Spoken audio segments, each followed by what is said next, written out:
ನಾವು ಕ್ರಿಸ್ತನಲ್ಲಿ ಏನಾಗಿದ್ದೇವೆ ಅಂದರೆ ನಾವು ಬಿಡುಗಡೆ ಹೊಂದಿದವರಾಗಿದ್ದೇವೆ. ನಾವು ಬಂಧಿಸಲ್ಪಟ್ಟವರಲ್ಲ, ದಾಸತ್ವದಲ್ಲಿರುವವರಲ್ಲ, ನೊಗದಲ್ಲಿ ಇರುವವರಲ್ಲ, ನಾವು ಯಾವ ಒಂದು ಸೆರೆಯಲ್ಲಿ ಇರುವವರಲ್ಲ.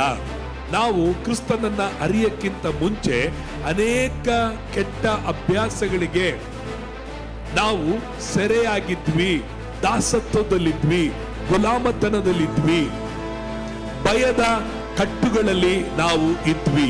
ಈಗ ಕ್ರಿಸ್ತನು ನಮ್ಮಲ್ಲಿ ಬಂದುದರಿಂದ ನಿಮ್ಮನ್ನು ನಮ್ಮನ್ನು ಆತನು ಬಿಡುಗಡೆಯನ್ನ ಉಂಟು ಮಾಡಿದ್ದಾನೆ. ಆದರೆ ನಾವು ಇವತ್ತೇನಾಗಿದ್ದೇವೆ? ಬಿಡುಗಡೆಯಾದವರು ಆಗಿದ್ದೇವೆ. ಬೈಬಲ್ ಹೇಳುತ್ತದೆ, ಸತ್ಯ, ನೀವು ಬಿಡುಗಡೆ ಆದವರು ಇನ್ನು ದಾಸತ್ವದ ನೊಗದಲ್ಲಿ ಇರುವವರಲ್ಲ, ಇನ್ನು ಭಯದ ನೊಗದಲ್ಲಿ ಇರುವವರು ಅಲ್ಲ.